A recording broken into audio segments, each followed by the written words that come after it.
Am revenit în direct, doamnelor și domnilor. Vă spuneam la finalul primei părți a emisiunii noastre că vom schimba invitații. Lucrul acesta s-a și întâmplat. Alături de mine sunt trei tineri extraordinari care sunt animatori în cadrul Taberei Internaționale a Francofoniei.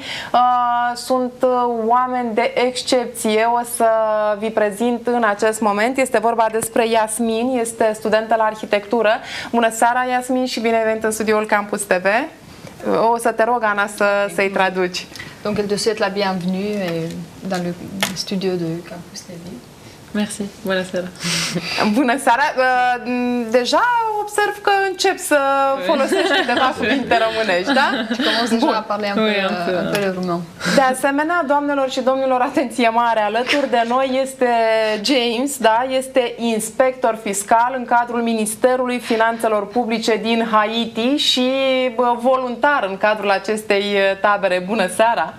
Bonjour, merci beaucoup, bonsoir. Et ça, c'est un plaisir pour moi d'être ici dans le Campus TV, dans le studio de Campus TV. Bună seara, este o plăcere pentru mine să fiu în studioul dumneavoastră în această seară. Și pentru noi este o plăcere deosebită. În alte condiții făceam o glumă aici în studio.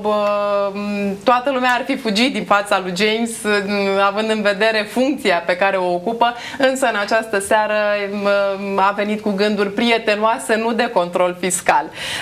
Și nu în ultimul rând, alături de noi este Ana Maria, de asemenea voluntar în cadrul taberei, este coordonator adjunct, dar o să te rog pe tine, Ana, să completezi. Da, sunt coordonator adjunct al platformei internaționale a rețelelor de tineret din Francofonie. Este o organizație platformă, organizație umbrelă formată din organizație umbrelă formată din rețelele de tineret de pe 5 continente.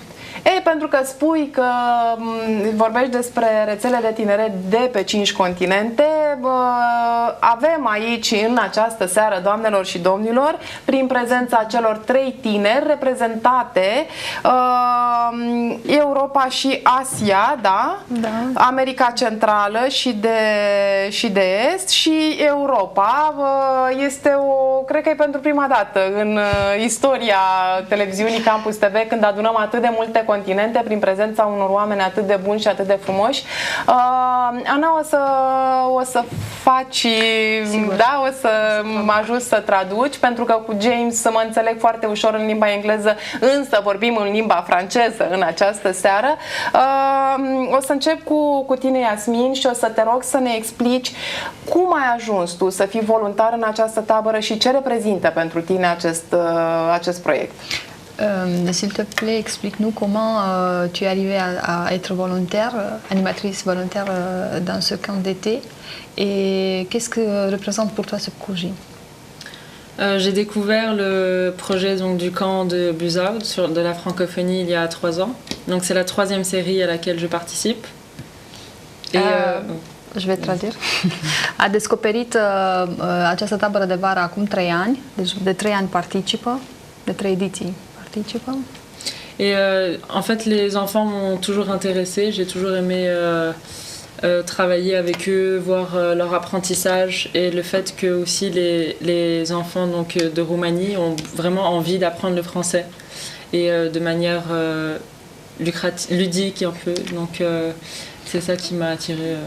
A atras lucrul cu copiii, faptul că există un interes în rândul copiilor români de a învăța în franceza și acest lucru se face prin activități ludice și adoră să lucreze cu cei mici. James, pe tine o să te rog să ne spui ce imagine a României vei ajunge să duci acasă în Haiti, care sunt lucrurile care ți s-au lipit așa de suflet și ți s-au întipărit în minte despre România și despre oamenii din România.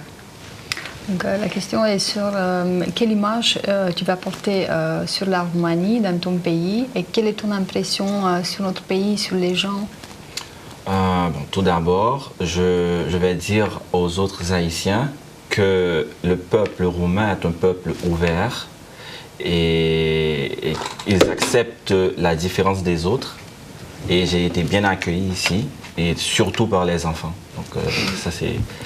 Înainte de toate o să-l transmită celor de acasă din Haiti faptul că românii sunt foarte deschiși, l-au primit extrem de cu brațele deschise, călduros și a fost uimit să vadă că și copiii au fost încântați să vadă un haitian la Buzău.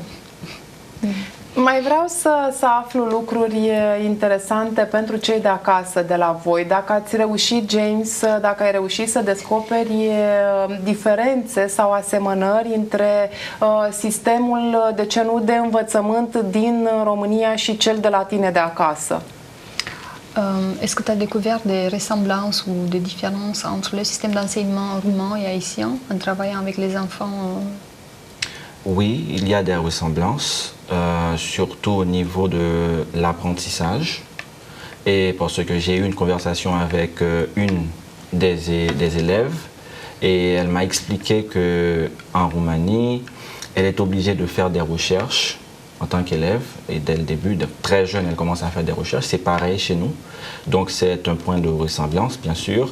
Et pour ce qui a trait à la différenciation, je pourrais dire que c'est la manière dont on fait les transmissions de connaissances plutôt, parce que chez nous c'est plutôt, on se peut traduire.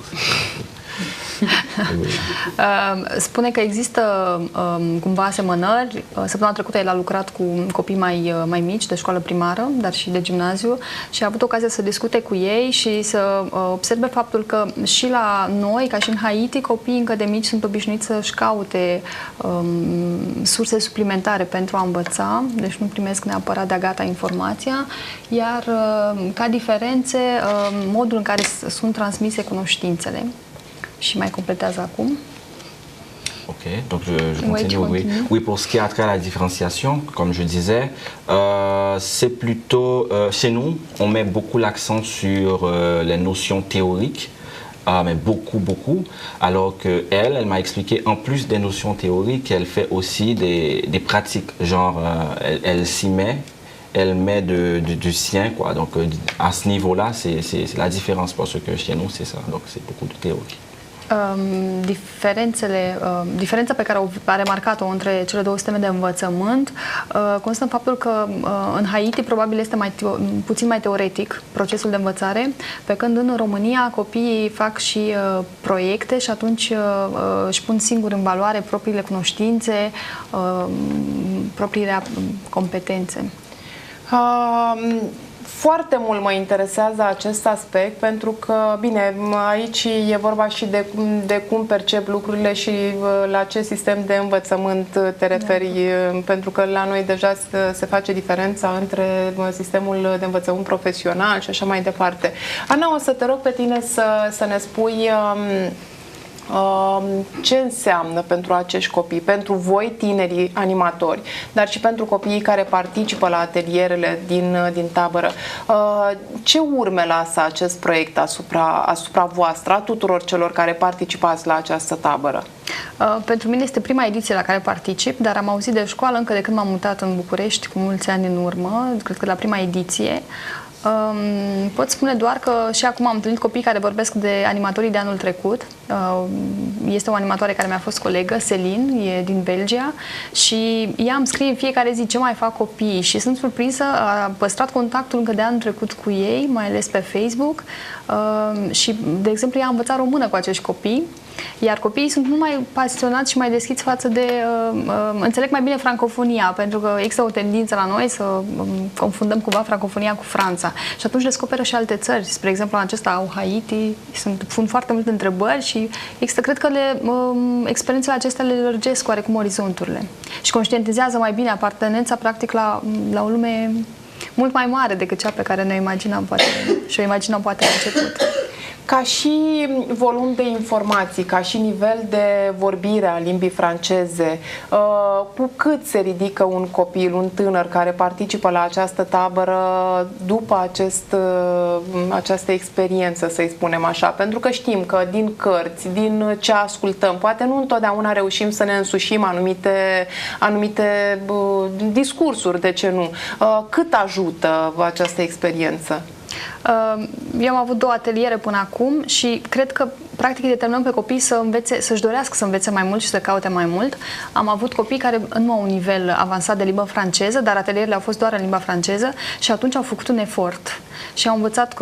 Eu am un atelier puțin mai serios, le spun mereu, cu flipchart, cu nu facem neapărat dansuri sau nu știu, nu facem foarte multe activități de divertisment, dar încerc să-i fac să înțeleagă, pentru că eu vorbesc despre o campanie Libre Ensemble, Liberi împreună. Deci încerc să înțeleagă mai bine ce înseamnă stereotipuri, discriminare și chiar astăzi un copil mi-a spus că nu învățăm asta la școală, nu facem ce faceți dumneavoastră aici, noi nu facem la școală. De fapt, multe dintre lucrurile pe care voi le faceți în această tabără nu le fac copiii la școală și probabil că de asta participă și cu atât de multă bucurie.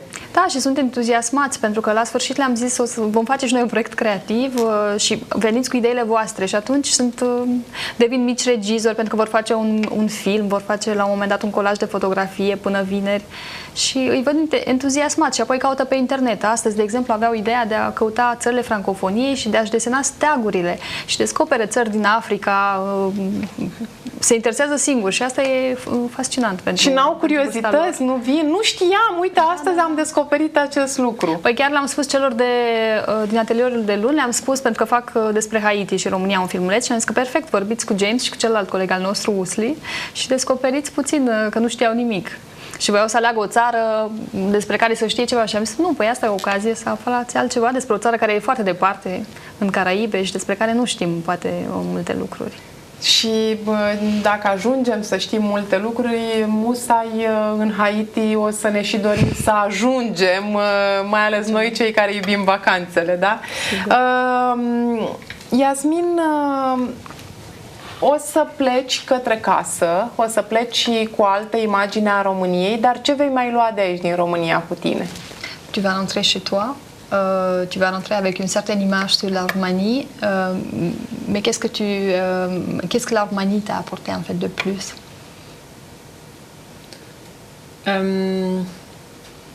Je vais rentrer avec une bonne image de la Roumanie en tout cas. Elle m'a vraiment impressionnée parce que quand je suis arrivée en Roumanie, c'était pas ce que j'attendais. Donc je la connaissais pas autant et voilà. Mais surtout le camp qui m'a impressionnée parce que le fait d'être avec les enfants et le fait de les voir à ce point-là enthousiastes et engagés dans ce qu'ils sont en train de faire et le cadre aussi de l'environnement dans lequel on fait toutes ces activités.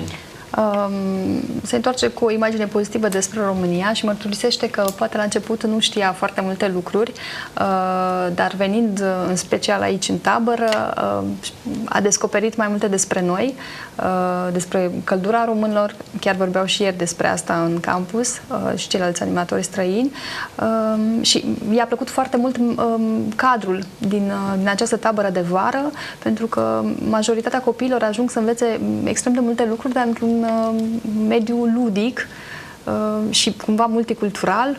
Anul acesta cred că chiar am acoperit toate zonele lumii și au uimit-o entuziasmul copiilor și faptul că sunt devotați și că își doresc să învețe mai mult și chiar singuri. Următoarea întrebare este pentru James și aș vrea, te rog, să-mi spui cum vezi faptul că într-o țară cum este România, practic, da, avem legături strânse cu limba franceză, avem legături strânse cu francofonia, însă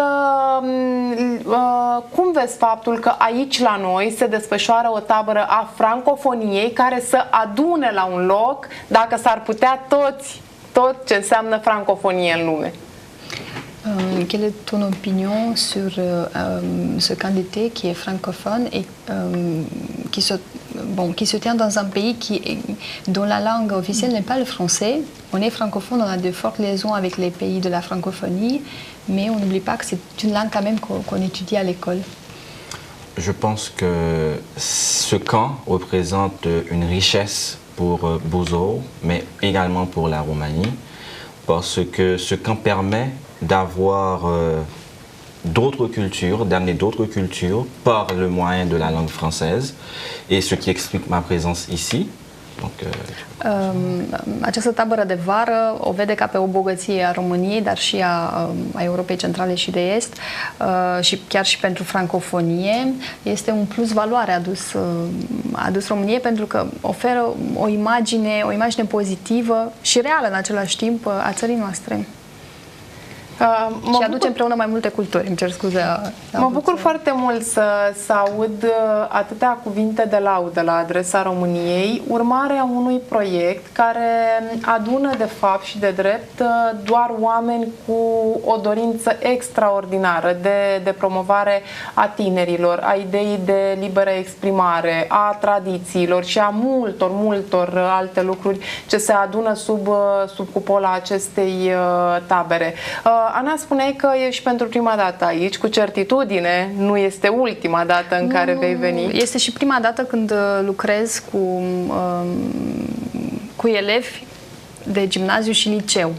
În general, structura din care fac parte, pe care o reprezint de altfel, avem studenți și poate tineri antreprenori, deci sunt alte vârste.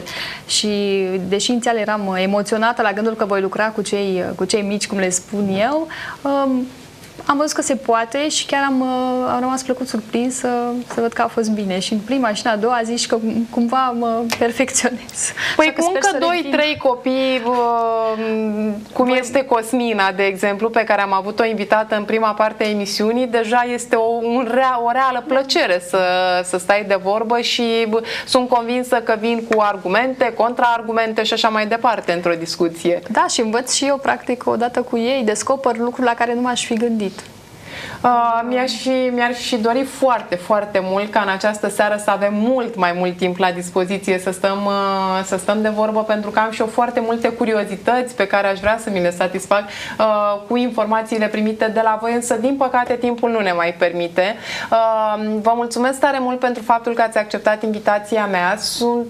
Sper că așa cum am revăzut-o pe doamna Polet și pe voi să am ocazia la un moment dat să vă revăd, să reveniți cu drag aici și să reveniți în studioul Campus TV să ne mai povestiți experiențele voastre în tabăra francofoniei sau, de ce nu, urmarea vizitei făcute în tabăra francofoniei, să vreți să descoperiți mai mult din România. Noi vă mulțumim foarte mult și să vă mânez această diplomă de excelență pentru că ați încurajat de-a lungul anilor. Mulțumim din suflet, doamnelor și domnilor, de fiecare dată împărtășesc alături de dumneavoastră. Iată, aceasta este diploma pe care am primit-o și ne face o reală plăcere să ne numim parteneri în cadrul proiectului vostru. Suntem mândri de faptul că avem ce să promovăm datorită vouă. Vă mulțumesc tare mult! Mulțumim. Doamnelor și domnilor, punem punct aici emisiunii noastre. Ne revedem mâine seară. Toate cele bune și o seară minunată. Vă doresc la revedere!